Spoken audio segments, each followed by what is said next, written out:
साथियों आज की इस वीडियो में एसएससी जीडी 2025 के एग्जाम के लिए एक ऐसा फुल मॉक टेस्ट देखेंगे जो मॉक टेस्ट आपके एग्जाम के लिए साथियों बहुत इंपॉर्टेंट होगा, क्योंकि इस मॉक टेस्ट में साथियों मैंने वही क्वेश्चंस लिए हैं जो आपके लिए सबसे इंपॉर्टेंट सबसे खास है।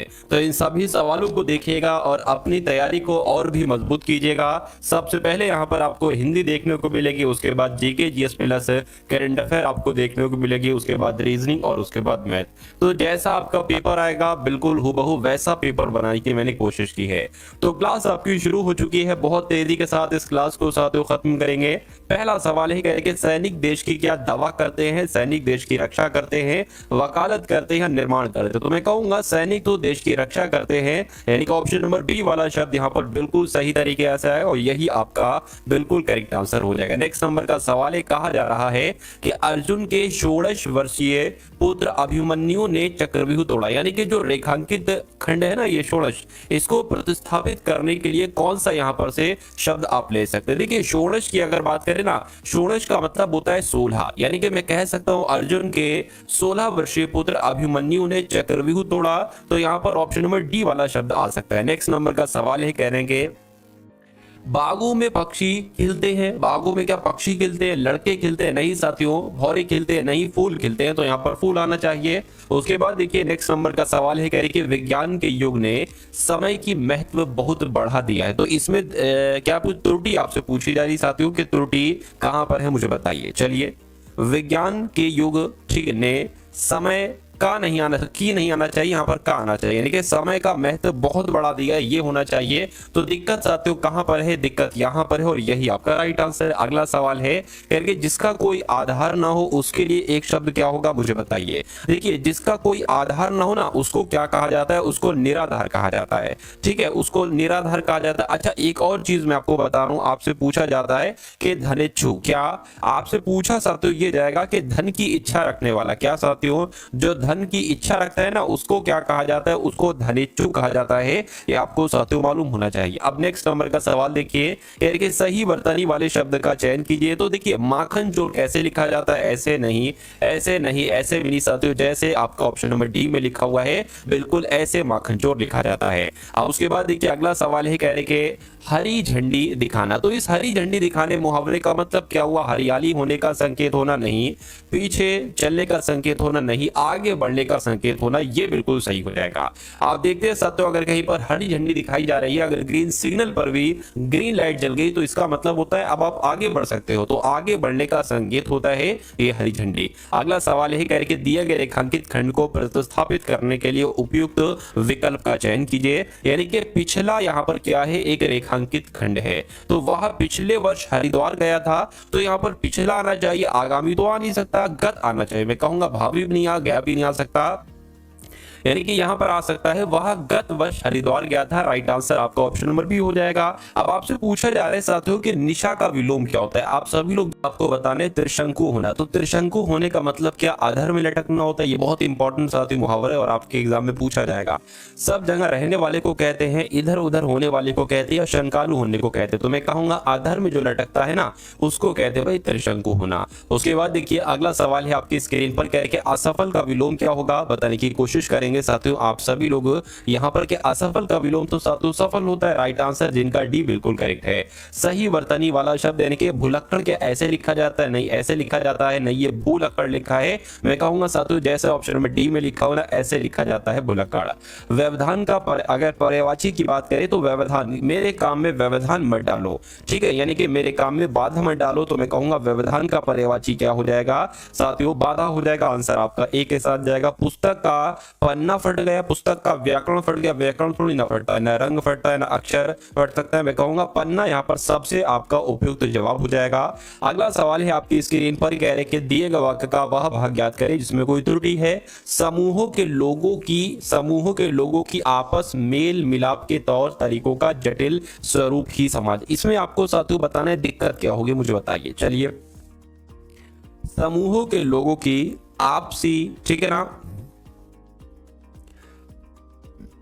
समूहों के लोगों की, यहां पर इतना सही है, इतना सही है ना, ठीक है, समूहों के लोगों की या समूह के, अच्छा यहां पर समूहों क्यों आना चाहिए, यहां पर समूह आना चाहिए, ठीक है ना। दिक्कत तो यहीं पर है, समूह के लोगों की होना चाहिए, समूह के लोगों की आपस मेल मिलाप के तौर तरीकों का जटिल स्वरूप ही समाज है। तो मैं कहूंगा दिक्कत कहां पर है, दिक्कत इस वाले शब्द में है, तो ये आपका राइट आंसर है। उसके बाद देखिए अवगुण का पर्यायवाची अगर बात करें तो अवगुण का पर्यायवाची क्या होगा, विलोम तो साथियों एक तरीके से गुण हो जाएगा, मैं कहूंगा दोष क्या हो जाएगा, इसका पर्यायवाची हो जाएगा। उसके बाद देखिए इतिहास से जो संबंधित होता है ना उसको क्या कहा जाता है, तो उसको ऐतिहासिक कहा जाता है, जो इतिहास से संबंधित होता है। नेक्स्ट नंबर का सवाल है करके शीतल वायु चल रही है, तो इसमें आपसे पूछा ये जा रहा है कि शीतल अगर को रेखा कर दे तो इसका आपको बताने कि शीतल की जगह पर क्या आ सकता है। देखिए यहां पर हम ठंडी भी लिख सकते हैं कि ठंडी वायु चल रही है, तो इस प्रकार आपका राइट आंसर अगर है ऑप्शन नंबर डी के साथ तो बिल्कुल करेक्ट है। अगला सवाल, बाहर लकड़ी के समूह पड़े हुए हैं, बाहर लकड़ी के झुंड पड़े हुए हैं, लकड़ी के गट्ठर या लकड़ी के मलबे, तो साथियों गट्ठर होता है लेकिन बाहर लकड़ी के गट्ठर पड़े हुए हैं। अगला सवाल है आपसे कहा जा रहा है यहां पर कि किरण देसाई की कौन सी पुस्तक संपत चावला नामक एक युवा की कहानी। तो अब आपके साथ में साथियों सामान्य ज्ञान के क्वेश्चन शुरू हो चुके हैं, तो यहाँ पर आपका राइट आंसर हल्ला बलू इन द गोवा ऑर्चर्ड के साथ जाएगा, क्योंकि किरण देसाई की इस पुस्तक की अगर बात करें हल्ला बलू इन द गवावा ऑर्चर्ड, ये पुस्तक संपत चावला नामक एक युवा की कहानी है, और ये किसकी पुस्तक है, किरण देसाई की पुस्तक है। दो जानकारी यहाँ से आपको मिल रही है। उसके बाद देखिए निम्नलिखित में से कौन सा भारतीय राष्ट्रीय राजनीतिक दल 1885 में स्थापित सबसे पुराने में से एक के रूप में प्रतिष्ठित है और कई विभाजन का अनुभव है। तो किसकी बात चल रही है, भारतीय राष्ट्रीय कांग्रेस की तो बात चल रही है साथियों। भारतीय महिला की पहली ज्ञात आत्मकथा कौन सी है, तो साथियों कौन सी है, अमर जीवन, आप लोग ध्यान रखेंगे भारतीय महिला की ज्ञात आत्मकथा है। ठीक है। अगला सवाल देखिए, लोकतंत्र में राजनीतिक और सामाजिक असमानताओं पर अध्ययन से पता चलता है कि लोकतंत्र से बेहतर तानाशाही है नहीं, तानाशाही में असमानताएं मौजूद नहीं है, गलत, लोकतंत्र में असमानताएं मौजूद हैं, बिल्कुल साथियों ये सबसे सही और सबसे सटीक हो जाएगा। यानी कि लोकतंत्र में राजनीतिक और सामाजिक असमानताओं पर अध्ययन करने से पता चलता है कि लोकतंत्र में असमानताएं मौजूद हैं। नेक्स्ट नंबर का सवाल है, कह रहे कि गैनीमेड हमारे सौर मंडल के सबसे बड़े ग्रह के चारों ओर परिक्रमा करता है। तो यहाँ पर अगर बात करें किस ग्रह की, किसकी बात चल रही है, मैं कहूंगा बृहस्पति की बात चल रही है। गैनीमेड हमारे सौर मंडल के सबसे बड़े ग्रह है, ठीक है, बृहस्पति के चारों ओर परिक्रमा करता है। यानी कि बृहस्पति ग्रह का जो एक तरीके से उपग्रह है ना वो क्या है साथियों, वो गैनीमेड ही है। चलिए अगला सवाल है, कह रहे हैं साथियों एसीटोनी ट्रायल का सूत्र क्या है, तो इसके सूत्र की जब हम बात करते हैं तो CH3CN होता है, और ऐसा कहां पर लिखा हो, मैं कहूंगा ऐसा ऑप्शन नंबर सी में। एक महत्वपूर्ण तांबा अयस्क खनिज है, तो किसकी बात चल रही है साथियों, चल्कोसाइट की बात चल रही है, यानी कि चल्कोसाइट इनमें से एक तांबा अयस्क खनिज है। उसके बाद देखिए निम्नलिखित में से कौन सी नदी अरब सागर में गिरती है, तो मैं कहूंगा यहाँ पर जो माही नदी है, माही नदी साथियों अरब सागर में गिरती है। उसके बाद देखिए अगला सवाल है आपकी स्क्रीन पर, कह रहे हैं साथियों निम्नलिखित में से कौन सा गति का सही समीकरण है। तो अगर गति के सही समीकरण की बात करते हैं साथियों तो 2s2 बराबर 2ut/at², ये आपका यहाँ पर बिल्कुल सही जवाब हो जाएगा।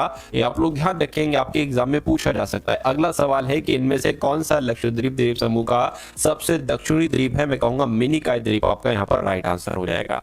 साथियों ये सभी अगर बात करते हैं ना, ये सभी के सभी साथियों टॉप लेवल के यहाँ पर क्वेश्चन हैं, ठीक है। तो इन सभी क्वेश्चन को आप लोग साथियों तैयार कर लीजिए और अपने एग्जाम को क्रैक कर डालिए। यानी कि लोसर त्योहार को कौन सी जनजाति लोगों के द्वारा मनाया जाता है, मैं कहूंगा लोसर त्योहार को मोरपा जनजाति के लोगों के द्वारा मनाया जाता है। अगला सवाल है आपकी स्क्रीन पर, कहा जा रहा है कि 1529 में घाघरा के युद्ध में मुगल बादशाह बाबर ने किसे हराया था, तो किसे हराया था साथियों 1529 में जो घाघरा के युद्ध हुआ था, इसमें बाबर ने मोहम्मद लोदी को हराया था। उसके बाद देखिए नेक्स्ट नंबर का सवाल है, कहा जा रहा है आपसे कि ब्रिटिश संसद का सदस्य बनने वाले पहले भारतीय का नाम क्या है, यानी कि दादा भाई नौरोजी ही ब्रिटिश संसद के सदस्य बनने वाले पहले भारतीय यही थे। अगला सवाल है, कहेंगे सुप्रीम कोर्ट 1774 में शीर्ष न्यायालय के रूप में कहां पर फोर्ट विलियम में स्थापित किया गया, तो साथियों कोलकाता में फोर्ट विलियम के रूप में स्थापित किया गया। अगला सवाल है, कह रहे कि मैंडिबल किसका हिस्सा है, तो मैं कहूंगा चेहरे का हिस्सा है साथियों मैंडिबल, आंसर आपका सी हो जाएगा। उसके बाद देखिए अगला सवाल है, कह रहे कि सिक्किम के लोक गीतों का नाम बताइए जो राज्य की प्रकृति की सुंदरता का वर्णन करते हैं। तो यहाँ पर अगर साथियों बात करें घाटू कीटो, आप लोग ध्यान रखेंगे, यानी कि सिक्किम की एक लोकगीत है घाटू कीटो, और ये सिक्किम राज्य की प्रकृति सुंदरता का वर्णन करता है। अगला सवाल है आपकी स्क्रीन पर, कह रहे हैं निम्नलिखित में से कौन सा नृत्य मध्य प्रदेश का नृत्य है? तो मैं कहूंगा जो माच नृत्य है ना, माच नृत्य, ये कहाँ का है साथियों? मध्य प्रदेश का है। अगला सवाल है, कह रहे हैं धनंद के पराजय के बाद मौर्य वंश की स्थापना की थी, तो किसने की थी? मैं कहूंगा चंद्रगुप्त ने की थी, इसलिए राइट आंसर आपका ऑप्शन नंबर डी हो जाता है। वेबर की अगर बात करें तो वेबर किसकी इकाई है? विद्युत चालकता की नहीं, चुंबकीय फ्लक्स की, बिल्कुल सही। यानी कि जो वेबर है ना, वेबर साथियों ये चुंबकीय फ्लक्स की इकाई है, ये आपको मालूम होना चाहिए, आपके एग्जाम में सवाल आएगा। अगला सवाल है आपसे पूछा जा रहा है कि किस भारत रत्न प्राप्तकर्ता के जन्मदिन को अभियंता दिवस के रूप में मनाया जाता है? तो यहाँ पर अगर साथियों बात करते हैं इस क्वेश्चन के राइट आंसर की, आप लोग भी ध्यान रखेंगे, एम विश्वरैया की अगर हम बात करते हैं तो 15 सितंबर की अगर बात करें, 15 सितंबर को इनका जन्म हुआ था, और इसी दिन साथियों अभियंता दिवस के रूप में मनाया जाता है 15 सितंबर को। चलिए, तो यहाँ पर साथियों आपके सामने अब रीजनिंग के क्वेश्चन शुरू हो चुके हैं, कुछ बहुत ही इंपॉर्टेंट, लगभग साथियों 20 क्वेश्चंस के आसपास यहाँ पर हम लोग रीजनिंग के क्वेश्चंस देखेंगे। रीजनिंग के क्वेश्चंस देखेंगे, उसके बाद साथियों हम लोग मैथ के क्वेश्चंस देखेंगे। तो मैं कहूंगा साथियों के रीजनिंग के भी 20 क्वेश्चन आपके एग्जाम में आएंगे और मैथ के भी 20 क्वेश्चन आपके एग्जाम में आएंगे। अगर आप यहाँ से डेली साथियों क्लास पढ़ते हो, देखते हो, समझते हो, तो मैं कहूंगा कि 40/40 यानी कि मैथ रीजनिंग में आपको कोई भी किसी भी तरीके की दिक्कत परेशानी नहीं होगी। 40 क्वेश्चंस में से 40 क्वेश्चन आपके बिल्कुल सही होंगे। देखिए यहाँ पर अगर बात करें कि MNQR से LMPQ बनाया गया है, तो आपको बताने के कौन से 4 लेटर से RSVW बनाया गया। अब हम ये देखेंगे साथियों कि जो L से M हुआ है ना, L होता है देखिए 12 पर और M होता है 13 पर, यानी कि 1 बढ़ाया गया है। M होता है, अच्छा देखिए पता हम दूसरे नंबर से क्यों चल रहे हैं, क्योंकि यहां पर हमें इस बार ये वाला पूछा गया। वैसे नॉर्मली क्या होता है, ये वाला दिया गया होता है और ये वाला पूछा जाता है, इसलिए उल्टा हम चल रहा है। M 13 पर होता है, N 14 पर होता है, यानी कि पहले अगर बात करें साथियों 1 बढ़ाया गया, उसके बाद 1 घटाया गया, सॉरी पहले 1 बढ़ाया गया, ठीक है, L से M 13 हो गया, M से N 14 हो गया, यहाँ पर भी तो 1 बढ़ाएगा, P 16 पर 17 पर यानी कि 1 बढ़ाया गया, और Q 17 पर, R 18 पर फिर से साथियों 1 बढ़ा दिया गया। तो इसमें 1 बढ़ाना है, यानी कि R में 1 बढ़ाओगे तो साथियों S आ जाएगा, S में 1 बढ़ाओगे T आ जाएगा, V में 1 बढ़ाओगे साथियों W आ जाएगा, W में 1 बढ़ाओगे तो X आ जाएगा। तो अब आपको देखना है कि ऐसा कहां पर लिखा हुआ है, STWX में कहूंगा ये तो ऑप्शन नंबर ए में लिखा हुआ है, तो आपका राइट आंसर अगर है ऑप्शन नंबर ए तो बिल्कुल करेक्ट है। उसके बाद देखिए नंबर सीरीज वाला सवाल है जो कि बहुत इंपॉर्टेंट है, कहने के 117 है, उसके बाद 107 है, उसके बाद 92 है, उसके बाद 72 है, तो आपको बताना है कि उसके बाद कौन सा नंबर आएगा। देखिए यहाँ पर लॉजिक की अगर बात करें, मैं कहूंगा 117 से 107 हुआ है तो 10 घटा है, 107 से 92 हुआ है तो मैं कहूंगा 15 घटा है, 92 से 72 हुआ है साथियों तो मैं कहूंगा 20 घटा है। देखिए 10, 15, 20 तो जाहिर सी बात है अब 25 घटाया जाएगा, तो जब 72 में से 25 घटाया जाता है साथियों तो कितना बचता है, मैं कहूंगा 7 आ जाएगा, 6 यानी कि 4, 47 आ जाएगा। तो क्या यहाँ पर साथियों 47 होगा, मैं कहूंगा बिल्कुल यहाँ पर 47 होगा, यानी कि आंसर जिनका ऑप्शन नंबर बी है बिल्कुल करेक्ट है। उसके बाद देखिए अगले नंबर का सवाल है आपकी स्क्रीन पर, कह रहे हैं कि प्लस का अर्थ है गुणा, ठीक है, तो यहाँ साइड में लिख लेते हैं, प्लस की जगह पर आपको गुणा लिखना है, माइनस का मतलब क्या है प्लस है, और गुणे का मतलब क्या है साथियों भाग है, और भाग का मतलब क्या है, भाग का मतलब यहाँ पर माइनस बताया गया। तो आपको ये समीकरण सॉल्व करना है, जो संख्याएं हैं वो लिख लीजिए, 21 आ गया, 8 आ गया, 2 आ गया, 12 आ गया, 3 लिख लिया। अब जैसे कि ये भाग का निशान आपको दिखना है ना, तो भाग की जगह पर क्या लिखना है, माइनस लिखना है, तो माइनस आ गया, चलिए कोई दिक्कत नहीं, माइनस आ गया। उसके बाद प्लस की जगह पर आपको गुणा लिखना है, तो प्लस की जगह पर गुणा है, माइनस है ना, माइनस का अर्थ क्या बताया गया है यहाँ पर, माइनस का अर्थ प्लस है, माइनस का अर्थ प्लस है, बिल्कुल प्लस हो गया, और गुणे का मतलब क्या है साथियों भाग है। अब देखिए सबसे पहले आप भाग को सॉल्व करोगे तो 3 एकम 3, 3 चौक 12 हो जाएगी, 4 यहाँ पर आ जाएगी, प्लस आ जाएगा, 8 दूना 16 यानी कि 16 आ जाएगा, और ये आपका कितना आ जाएगा, 21 आ जाएगा। अब 21 में से साथियों कितना 16 घटेगा तो 5 आ जाएगा, प्लस आपका 4 आ जाएगा, तो इन दोनों को जोड़ते हैं तो 9 आता है। क्या 9 कहीं ऑप्शन में है, मैं कहूंगा बिल्कुल ऑप्शन में, ऑप्शन नंबर डी वाले में है, तो यही आपका राइट आंसर हो जाएगा। अगला सवाल है आपकी स्क्रीन पर, अब देखिए ये क्वेश्चंस है और ये साथियों उनके जवाब हैं, यानी कि आपसे सिर्फ इतनी सी बात पूछी जा रही है कि ये फिगर जो है ना, ये फिगर ये किस ऑप्शन में, क्या ये यहां पर है, नहीं, यहाँ पर यहाँ पर भी साथियों नहीं लग रही। अगर हम इसकी बात करें, देखिए ये यहाँ पर एक ये लाइन है, ठीक है, और यहाँ पर ये बीच में लाइन है ये वाली, और एक ये लाइन है, एक यहाँ पर है, और ये यहाँ पर ये लाइन है, और यहाँ पर यहाँ। तो सिर्फ ऑप्शन नंबर डी वाला ऐसा बिंदु मुझे लग रहा है जहां पर साथियों क्या है, जहां पर ऐसी आकृति सन्निहित है। तो आपका राइट आंसर अगर है ऑप्शन नंबर डी के साथ, तो मैं कहूंगा आंसर आपका बिल्कुल करेक्ट है। उसके बाद देखिए नेक्स्ट नंबर का साथियों सवाल है, इसको मैं जूम कर देता हूं। देखिए यहां पर अगर बात करते हैं, आपसे कहा गया है साथियों कि जो अगर दर्पण प्रतिबिंब में ये आप देखोगे, यानी कि ये आकृति फूल वाली आकृति जो है ना, ये अगर दर्पण प्रतिबिंब में देखोगे तो ये कैसी दिखाई देगी। ये देखिए अगर कोई आकृति मान लीजिए ऐसी है, मैं थोड़ा सा बनाने की कोशिश करता हूं। अगर मान लीजिए कोई आकृति ऐसी है और ये दर्पण यहाँ पर रखा गया है, दर्पण में ये कैसी दिखेगी, कुछ ऐसी दिखेगी, ऐसी करके कुछ दिखेगी। तो मैं कहूंगा फूल की अगर बात करें तो फूल साथियों कुछ कैसे किस प्रकार का दिखेगा, कुछ ऐसे साथियों दिखेगा, ऐसे करके दिखेगा, ठीक है ना। तो ऐसा कि यहाँ पर है नहीं, ठीक है। उसके अलावा साथियों क्या फूल ऐसे यहाँ पर है, ठीक है, ये सही लग रहा है क्योंकि ये जो है ना ये गोलाई बाहर की तरफ निकलेगी ऐसे, और इसमें अंदर की तरफ इसलिए नहीं होगा, ये भी नहीं होगा। यानी कि आंसर आपका जाएगा ऑप्शन नंबर। 4 शब्द दिए गए हैं जिनमें से 3 किसी तरह से समान है जबकि एक भिन्न है। यानी कि 4 ऑप्शन आपके सामने, आपको बताने के सबसे विषम कौन सा है, गूंगा, शेरानाल, बहरा या अंधा। देखिए ये गूंगा हो गया, बहरा हो गया, अंधा हो गया, लेकिन यहाँ पर अगर बात करते हैं ना साथियों, तो ये नाक से संबंधित, नाक का एक रोग होता है जिसका नाम होता है साइनस यानी कि शेरानाल। तो ये सब अलग चीजें हैं, ठीक है, ये सब अलग चीजें, ये सब साथियों विकलांगता का प्रकार है। जिसके गूंगा है तो कोई वो विकलांग है, बहरा है तो ये भी विकलांगता का एक टाइप है, अंधा है तो वो भी एक विकलांगता का टाइप है, लेकिन ये एक रोग है। शेरानाल एक नाक से संबंधित रोग है। तो सबसे अलग कौन सा होगा, ऑप्शन नंबर बी वाला होगा, और यही आपका बिल्कुल करेक्ट आंसर। अब अगला दवा सवाल देखिए, कह रहे हैं SMART को RKXNO लिखा जाता है, तो आपको बताने GREAT को क्या लिखा जाएगा, मुझे बताइए। देखिए यहाँ पर साथियों ये आपका 19 है, ये आपका 19 पर आएगा, A 13 पर आएगा, A 1 पर आएगा, R 18 पर आएगा, T 20 पर आएगा। उसी प्रकार R 18 पर आएगा, K 11 पर आएगा, और X की बात करते हैं साथियों 24 पर आएगा, N 14 पर आएगा, O 15 पर आएगा। अब ये 19 से 18 हुआ यानी कि 1 घटा है, 13 से 11 हुआ है साथियों, अब यहाँ पर 2 घटा दिया गया, 1 से साथियों यहाँ पर 24 हो गया, इसका मतलब यहाँ पर 3 घटा है, ठीक है, Z और उसके बाद Y और उसके बाद X, उसके बाद 18 से 14 हुआ 4 घटा, फिर ये 5 घटा है। तो यानी कि समझ गया ना साथियों आप, कॉन्सेप्ट समझ गए जो लगा हुआ। पहले क्या, पहले साथियों यहाँ पर 1 घटाया, फिर 2 घटाया, फिर 3, फिर 4, फिर 5 घटाया। तो यहाँ पर अगर हम साथियों सबसे पहले 1 घटाए तो जी से पहले क्या आता है, जी से पहले देखिए F आता है, तो F ये तो एक तो यहाँ पर है और एक साथियों यहाँ पर है। उसके बाद साथियों यहाँ पर अगर बात करें कि R से R में अगर 2 घटाएं तो कितना आ जाएगा, P आ जाएगा।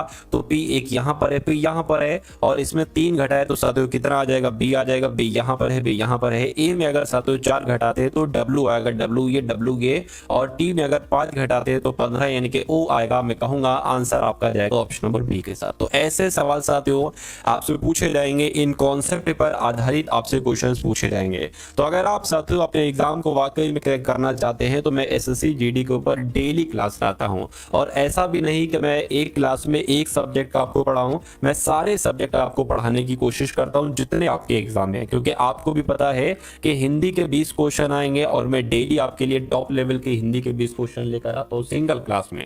उसके बाद मैं आपको साथियों जीके के 20 क्वेश्चन कराता हूँ, उसके बाद रीजनिंग के मैं 20 क्वेश्चन कराने की कोशिश करता हूँ, और मैथ के भी साथियों को चुनिंदा इंपॉर्टेंट क्वेश्चंस कराने की कोशिश करता हूँ।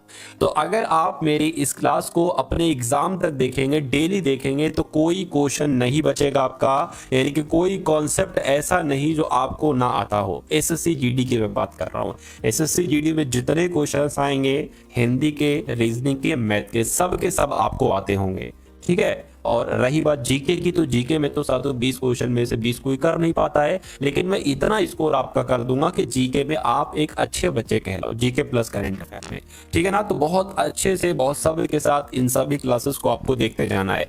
तो एक निश्चित गुण भाषा में RED को अगर 19 लिखा जाता है तो WED को साथियों क्या लिखा जाएगा, मुझे बता दीजिए। देखिए यहां पर अगर बात करते हैं साथियों RED, R कितने पर होता है, 18 पर, E कितने पर होता है, 5 पर, D कितने पर होता है साथियों, 4 पर। R 18 पर, E 5 पर, D 4 पर। अगर क्या हम करें साथियों, अगर हम साथियों क्या करें, इन दोनों के एक बार जोड़ कर देखिए तो कितना हो जाएगा, 23 हो जाएगा। और 23 में से जब 4 घटाया जाता है तो ये 19 आता है। उसी प्रकार इनको और इनको आपस में जोड़ दीजिए, यानी कि W 23 पर आता है और E 5 पर आता है। इनको जोड़ दीजिए, कितना आएगा, 23, 24, 25, 26, 27, 28, यानी कि 28 आ गया। और ये इसमें से साथियों 4 D 4 पर आता है, 4 घटा दीजिए, 24 आएगा। तो 24 आपका यहाँ पर बिल्कुल करेक्ट आंसर हो जाएगा। ठीक है ना, समझ गए कॉन्सेप्ट क्या है। चलिए अब उसके बाद देखिए, कह रहे कि आम का संबंध फल से है, तो आलू क्या है, यानी कि आम क्या है, आम एक फल में आता है। आलू का, आलू साथियों सब्जियों के अंतर्गत आता है, इसलिए आंसर आपका सी के साथ जाएगा।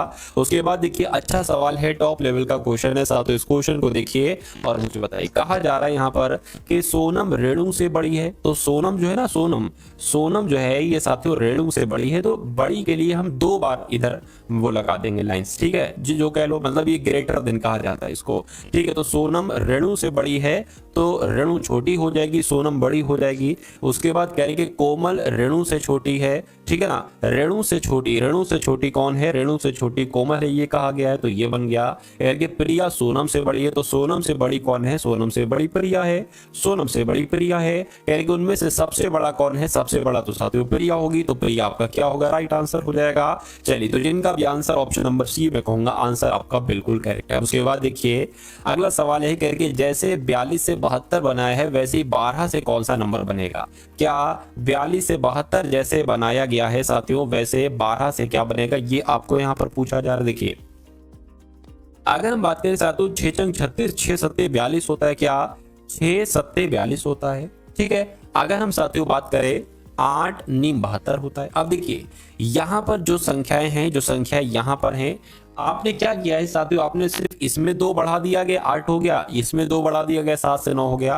तो इसकी अगर बात करते हैं साथियों, 3 चौक 12 हो गया। अब यहाँ पर वाला नंबर ज्ञात करने के लिए इसमें 2 बढ़ा देंगे, 3 से 5 हो जाएगा, 4 से 6 हो जाएगा, 5 अंक कितना हो जाएगा, 30 हो जाएगा। मैं कहूंगा जैसे 42 से 72 संबंधित है, वैसे ही 12 से 30 संबंधित है, इसलिए जिनका भी आंसर ऑप्शन नंबर ए है बिल्कुल करेक्ट है। अगला सवाल आपकी स्क्रीन पर है, नंबर सीरीज वाला सवाल है।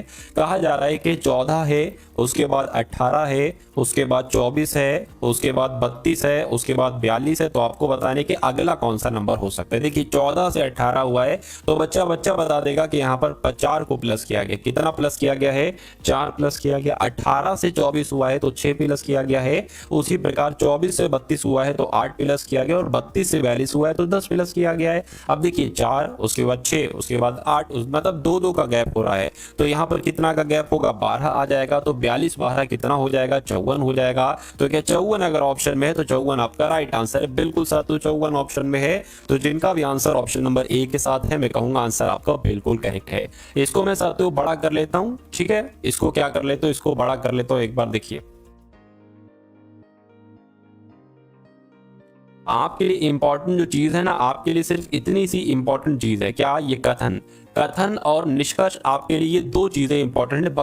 बाकी ऊपर वाली चीजों को आपको साथियों पढ़ना भी नहीं है। कहा गया है कि कुछ अंगूर आम है, तो मान लेते साथियों क्या ये आपके क्या हो जाएंगे, ये आपके अंगूर हो गए। ये क्या हो गए, ये आपके साथियों अंगूर हो गए। चलिए कोई दिक्कत नहीं, ये आपके अंगूर हो गए। कह रहे कुछ अंगूर आम है, मान लीजिए इतने अंगूर क्या हो गए, इतने अंगूर साथियों आम हो गए। तो इतने अंगूर क्या हो गए, इतने अंगूर आम हो गए। कह रहे सभी आम सेब हैं, यानी कि ये सभी आम क्या है, ये सभी आम एक तरीके से साथियों सेब हो गए। अब निष्कर्ष को पढ़िए और बताइए कौन सा निष्कर्ष सही है, कौन सा निष्कर्ष गलत है। कह रहे कुछ आम अंगूर हैं, कुछ आम अंगूर हैं, बिल्कुल इतने आम जो है ना ये अंगूर हैं, ये बिल्कुल सही हो जाएगा। सभी सेब अंगूर हैं, सभी सेब अंगूर कैसे हो सकते हैं। हाँ अगर ये होता है कि कुछ, ठीक है, कुछ सेब अंगूर हैं, तो मैं कहता भाई इतने से सेब अंगूर हैं, लेकिन ये गलत हो जाएगा। मैं कहूंगा केवल निष्कर्ष एक सही है, यानी कि आंसर आपका ऑप्शन नंबर ए के साथ जाएगा। उसके बाद देख लीजिए ये भी साथियों कैसा सवाल है, कथन और निष्कर्ष वाला सवाल है। इसको भी आपके लिए थोड़ा सा जूम कर देता हूं, देखिए अब आपको कथन दिख रहा है, ठीक है, और आपको निष्कर्ष दिख रहा है। इस सवाल को देखिए और मुझे बताइए राइट आंसर आपका क्या होगा। कह रहे हैं कि सभी गुलाब फल हैं, क्या कहा जा रहा है साथियों, कह रहे कि सभी गुलाब फल हैं। तो मान लीजिए ये क्या हो गया, ये गुलाब हो गए। कह रहे कि सभी ये गुलाब हो गया, और कह रहे कि सभी गुलाब फल हैं। ये सभी गुलाब क्या हो गए, सभी गुलाब फल हो गए। कह रहे कि सभी फल वृक्ष हैं, तो ये सभी फल क्या हो गए साथियों, सभी फल आपके वृक्ष हो गए। अब निष्कर्ष को देखिए और मुझे बताइए कौन सा निष्कर्ष सही है कौन सा गलत है। क्योंकि सभी वृक्ष गुलाब हैं, सभी वृक्ष गुलाब कैसे हो सकते हैं, इतने वृक्ष गुलाब हैं, ये बात बिल्कुल सही है। अगर ये कहा जाता सभी गुलाब वृक्ष हैं तो ये सही होता, सभी फल वृक्ष हैं ये भी सही होता, लेकिन सभी वृक्ष गुलाब कैसे हो सकते तो ये गलत हो जाएगा। कुछ फल गुलाब हैं, यानी कि कुछ फल, ठीक है, कुछ फल गुलाब हैं, बिल्कुल सही। तो इतने फल जो है ना ये गुलाब हैं, ये आपका सही हो जाएगा। तो निष्कर्ष आपका 2 सही है, ऐसा ऑप्शन नंबर डी में लिखा हुआ है। इस सवाल की अगर बात करें, कहा जा रहा है कि MPMDA, FHR और B एक वृत्त के चारों ओर केंद्र के सम्मुख बैठे हैं। RA जो P के दाएं से तीसरे स्थान पर है, K दाएं से चौथे स्थान पर है, MH जो P के बाएं से दूसरे स्थान पर है, K बाएं से दूसरे स्थान पर है, D B के दाएं से तीसरे स्थान पर है। निम्नलिखित में से कौन सा युग्म B का तत्काल पड़ोसी है। देखिए अगर आपने ये सवाल समझ लिया, अगर आपका ये कॉन्सेप्ट समझ में आ गया तो सिटिंग अरेंजमेंट का हर एक सवाल आपकी समझ में आ जाएगा। और मैं कहूंगा पूरा चैप्टर लगभग साथियों 50% इस एक क्वेश्चन में साथियों एक तरीके से ऐड है। तो मैं कहूंगा सबसे पहले मैं सर्किल बना लेता हूं। कितने लोग हैं, लगभग 8 लोग हैं। तो 1 2 3 4 5 6 7 8। अब जो कहा जा रहा है ना, लाइन को समझने की कोशिश करिएगा। कहा जा रहा है साथियों यहां पर आपसे कि आर ए जो P के दाएं से तीसरे स्थान पर है, K दाएं से चौथे स्थान पर। देखिए इसको समझिए क्या कहा जा रहा है। A जो आपको भी पता होगा, जो का मतलब जो होता है ना वो दूसरे वाले के लिए होता है, यानी कि R के लिए A के लिए, तो दूसरे वाले के लिए A के लिए है, यानी कि P के दाएं से तीसरे स्थान पर कौन है, A है। इतनी बात अभी के लिए। तो मान लीजिए P को हम कहां पर बैठा लें, मान लीजिए यहां पर बैठा दिए। तो कह रहे हैं कि P के दाएं से तीसरे स्थान पर A है, तो साथ A यहां पर आ जाएगा। 1 2 3। इतनी बात क्लियर है, बिल्कुल क्लियर है। उसके बाद कहा जा रहा है कि K दाएं से चौथे स्थान पर है, ठीक है ना, K दाएं से चौथे स्थान पर है। यानी कि अब अगर यहां पर साथियों हम लोग बात करते हैं कि R जो है ना, R, ठीक है, R के दाएं से चौथे स्थान पर है A, तो R के दाएं से चौथे स्थान पर है। अगर R कहां पर बैठा ले, यहां पर अगर R बैठा ले तो 1 2 3 4, चौथे स्थान पर A हो जाएगा। यानी कि यहां से लेकर यहां तक आपका कंप्लीट हो चुका है। अगर आपकी समझ में आ गया तो अच्छी बात है, वरना इसको 2-3 बार आप जरूर देखिएगा, इसको पीछे कर करके, तभी आपकी समझ में आएगा। चलिए उसके बाद कह रहे हैं कि MH जो P के बाएं से दूसरे स्थान पर है, यानी कि H जो है ना ये P के बाएं से, तो P के बायां किधर हो जाएगा, P का बायां इधर हो जाएगा। P के बाएं से दूसरे स्थान पर H है, तो H यहां पर आ जाएगा। इतनी बात क्लियर है, कहिए बिल्कुल क्लियर है। कहने के साथियों M, ठीक है, H जो P के बाएं से दूसरे स्थान पर, K बाएं से दूसरे स्थान पर है, ठीक है ना, इतनी बात क्लियर है। तो यहां पर अगर बात करें H के बाएं से दूसरे स्थान पर है M, तो H के बायां इधर हो जाएगा, दूसरा स्थान ये हो जाएगा, यानी कि M आपका यहां पर आ जाएगा। इतनी बात क्लियर है, बिल्कुल। उसके बाद कह रहे हैं कि B के दाएं से तीसरे स्थान पर D है, तो B के स्थान से क्या कहेंगे, B के दाएं से तीसरे स्थान पर।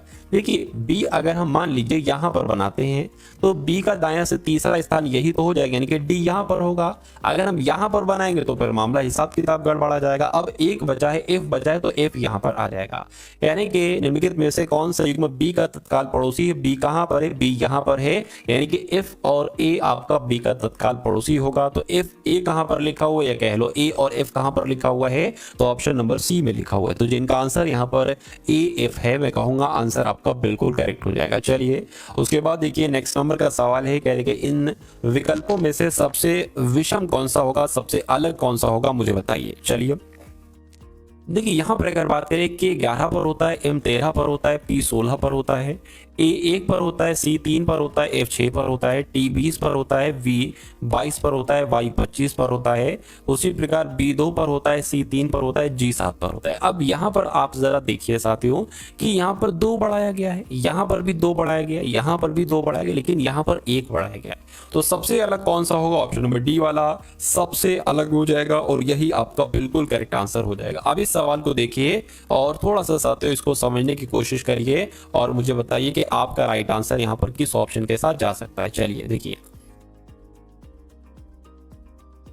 अगर बात करते हैं, जैसे कि मान लीजिए आपके पास ऐसा एक कागज का टुकड़ा है, ऐसा एक कागज का टुकड़ा आपके पास है, आप इसको यहां से फोल्ड करते, ये वाला पार्ट आप इसके ऊपर ले आते हैं। उसके बाद साथियों आप इस वाले पार्ट को आप ऐसे करके ले आते हैं, ऐसे करके लाने के बाद आप इसमें 2 होल करते हैं, 2 छेद करते हैं। तो अब जब आप इसको ओपन करोगे ना तो ये कैसा दिखाई देगा, बस इतनी सी बात आपसे पूछी जा रही है। देखिए यहाँ पर एक पार्ट हो जाएगा, तो ये 2 पॉइंट यहाँ पर है ना, तो एक यहाँ पर बनेगा, एक यहाँ बनेगा, एक यहाँ पर, एक यहाँ बनेगा, एक यहाँ बनेगा, एक यहाँ पर। जब इसको आप ओपन करोगे तो ऐसा कि यहाँ पर है, यहाँ पर तो नहीं है, यहाँ पर तो साथ ज्यादा होल दिख रहे हैं, यहाँ पर भी नहीं है। मैं कहूंगा आंसर आपका जाएगा ऑप्शन नंबर ए के साथ। चलिए उसके बाद देखिए नेक्स्ट नंबर का सवाल है आपकी स्क्रीन पर।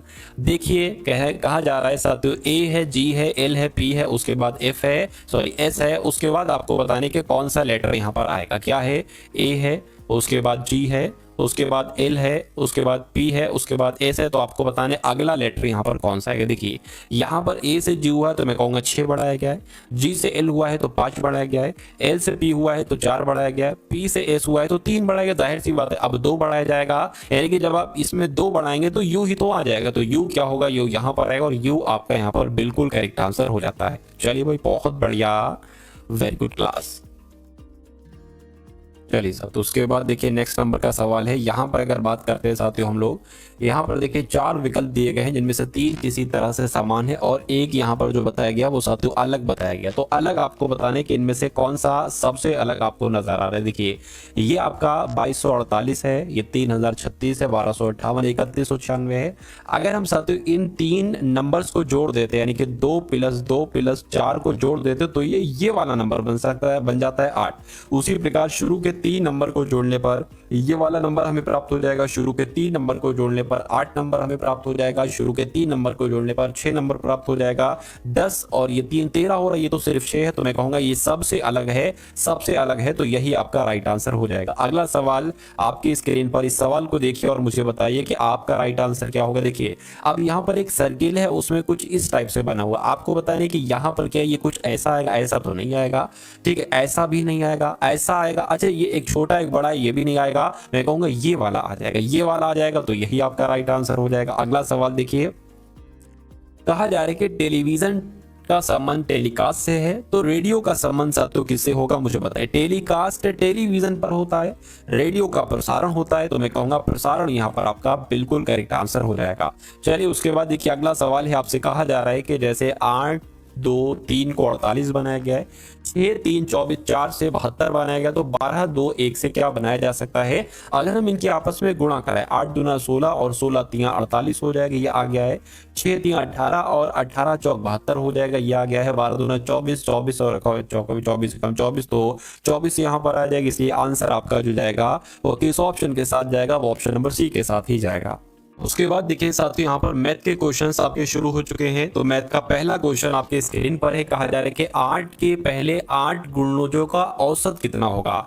तो 8 के पहले 8 गुणज होंगे कितने, यानी कि 8 के पहले 8 गुणकों का औसत आपसे पूछा जा रहा है। तो 8 हो गया, उसके बाद साथियों यहाँ पर 8 दूना 16 हो गया, 24 हो गया, ये 8 के पहले 3 गुणक हो गए। उसके बाद चौथा क्या हो जाएगा साथियों, 32 हो जाएगा, 8 पंजे 40 हो जाएगा, 8 पंजे 40, 8 छंग 48 हो जाएगा, 8 छंग 48 हो गया, 8 सत्ते 56 हो जाएगा और 8 2 64 हो जाएगा। इनका औसत पूछा जा रहा है ना, तो इन सभी को साथियों आप क्या कर दो, इन सभी को आप जोड़ सकते हो। क्या कर सकते हो, इन सभी को आप जोड़ सकते हो और इनकी भाग कर दो। कितनी संख्याएं टोटल, 8 संख्या, 8 से भाग कर दो। इनको जोड़ोगे तो 4 6 10 10 18 18 और 2 20 20 24 24 और यहाँ पर 30 30 और 8 आपका कितना आ जाएगा, 38 आ जाएगा। 3 आपका हासिल का लग जाएगा, 9 हो गया, 5 कितना हो जाएगा, 14 15 16 17 18 19 20 21 22 23 24 25 26 27 28, तो 28 यहाँ पर आ जाएगा, यानी कि 288/8 यहाँ पर आ चुका है। इसको कैलकुलेट साथियों आप लोगों को कर लेना है। 8 कम 8 16, 8 3 24 हो जाएगा, 4 जाएगा 48 हो जाएगा, 8 5 40, 8 6 48 हो जाएगा, यानी कि इनका औसत कितना निकलेगा साथियों, 36 निकलेगा। तो 36 आपका बिल्कुल करेक्ट आंसर हो जाएगा। अगला सवाल आपके स्क्रीन पर कह रहे 5 - 6.5 भाग 13 प्लस 2.3 गुणा 0.8 प्लस 0.4। इसको आपको कैलकुलेट करना है। सबसे पहले भाग आपको दिख रहा है ना, तो इसको कैलकुलेट करिए। 13 कम 13, 13 पंजे 65, लेकिन 6.5 है तो इसलिए 0.5 यहाँ पर आ जाएगा। तो इसकी जगह पर क्या आ जाएगा, 0.5 आ जाएगा, माइनस क्या आ जाएगा, 6 आ जाएगा, प्लस आपका। अब इसकी इन दोनों की आप गुणा करा लीजिए साथियों, 2.3 और 8 की अभी ऐसे ही गुणा करा लो, फिर 2 नंबर के बाद पॉइंट लगा देना। 8 3 24 हो जाएगा, 8 दूना 16, 17 18, 2 नंबर के बाद पॉइंट लगेगा, यानी कि 1.84 यहाँ पर आ चुका है। क्या आ चुका है साथियों, 1.84 यहाँ पर आ चुका है। इतनी बात क्लियर है, बिल्कुल क्लियर है। चलिए अब उसके बाद अगर यहाँ पर साथियों हम लोग बात करते हैं, देखिए तो उसके बाद अगर बात करते हैं प्लस कितना है, 0.4 है तो प्लस 0.4 हो गया। ये कितना है, अच्छा ये तो एक तरीके से ये तो 0.6 मैंने क्यों लिख दिया, यहाँ पर 5 आना चाहिए।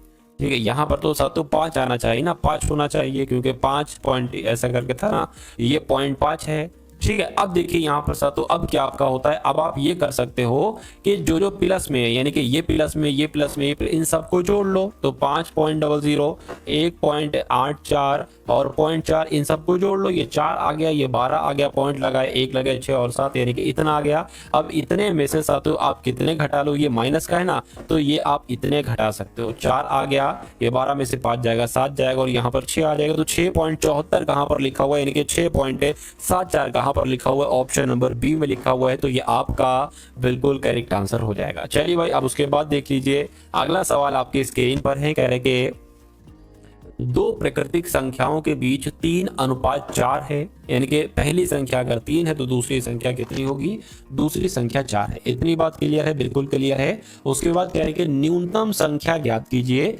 जिसे जोड़ना होगा, ताकि यानी कि अगर वो हम इसमें जोड़ दें तो अनुपात कितना हो जाए, अनुपात 4:5 हो जाए, और संख्याओं का योग कितना हो जाए, 27 हो जाए। ठीक है ना। अच्छा, अब हम क्या करेंगे साथियों, देखिए इसमें 3:4 है ना, तो 3 के आपका 4 हो गया। इतनी बात क्लियर है, बिल्कुल क्लियर है।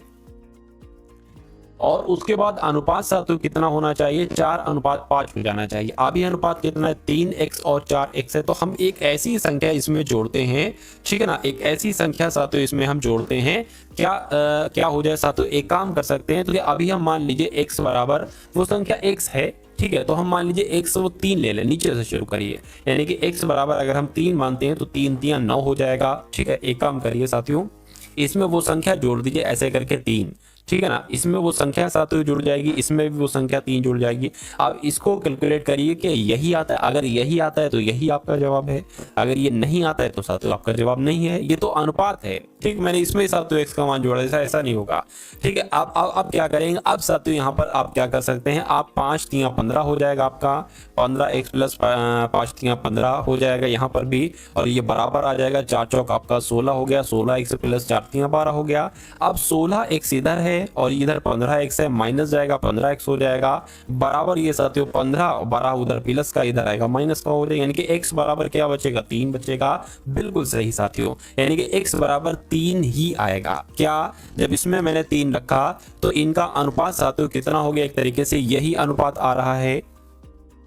कैसे आ रहा है ये भी मैं आपको प्रूव करके दिखा देता हूँ। ये 3x प्लस 3 है ना, तो x बराबर अगर 3 माने तो 3 3 9 प्लस 3 12 हो गया, और 4 गुणा 3 4 3 12 और 3 15 हो गया। इसको अगर 3 से कट करोगे, 3 चौक 12 3 5 15, देखिए वही आ गया 4/5, 4/5 आ गया। तो मैं कहूंगा ऑप्शन से करेंगे तो थोड़ा सा आसान आपके लिए हो जाएगा और आप अच्छे तरीके से भी इसको कर लेंगे। अगला देखिए, दो संख्याओं के बीच का अनुपात 4:5 है और उनके वर्गों का योगफल 1025 है, तो संख्याएं बताइए।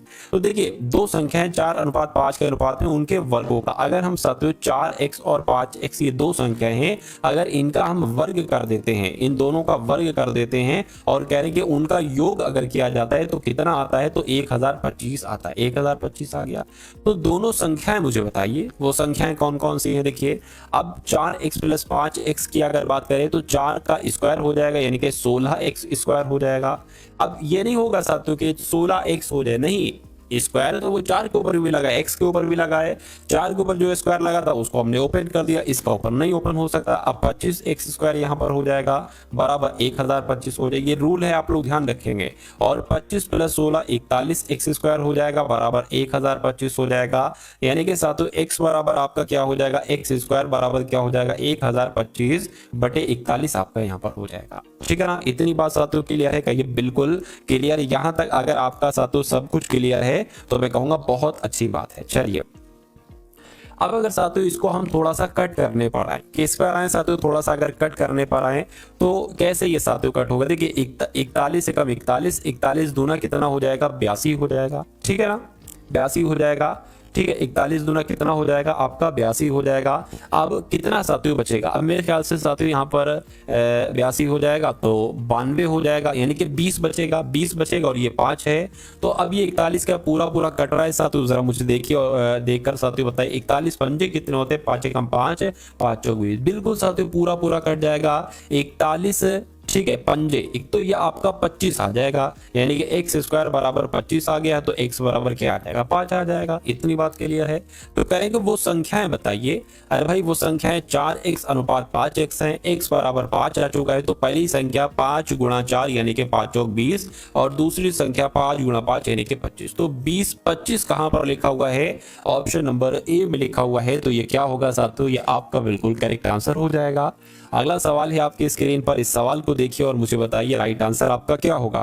कहा जा रहा है कि 3 व्यक्ति हैं ए बी सी और ये तीनों व्यक्ति यानी कि ए 8 मिनट, बी 15 मिनट, सी 20 मिनट में एक वृत्ताकार रास्ते का एक पूरा चक्कर लगा सकता है। आप लोग ये ध्यान रखिएगा कि अगर ऐसा कॉन्सेप्ट आपके सामने आ जाता है जैसा मैं आपको पढ़ा रहा हूं, नंबर थोड़ा बहुत इधर उधर हो सकते हैं, एबीसी की जगह एक्स वाई जेड हो सकता है, 18 8 15 20 की जगह कुछ और संख्या हो सकती है, चलिए कोई दिक्कत नहीं। तो 3 व्यक्ति हैं एबीसी, ये 8 मिनट 15 मिनट 20 मिनट में एक वृत्ताकार, ठीक है, रास्ते का एक चक्कर पूरा करते हैं। यदि वे एक निश्चित बिंदु से सुबह 8 बजे, कितने बजे, सुबह 8 बजे वे एक साथ शुरू करते हैं तो वे किस समय पर प्रारंभिक बिंदु पर फिर से एक साथ मिलेंगे। तो कभी भी अगर ऐसा सवाल है और जो 3 संख्या दी जाए या 4 संख्या दी जाए तो सबसे पहले उनका लासा निकाल लीजिए, एलसीएम निकाल लीजिए। 8 15 20 का एलसीएम आप लोग निकाल लीजिए, 2 से कट करेंगे तो 2 चौक 8, 15 का 15 आ जाएगा, ये आपका साथियों 10 आ गया। 2 से कट करेंगे 2 दूना 4, 15 का 15, ये 5 आ गया। अब 2 एक बार आएगा इसको कट करने के लिए,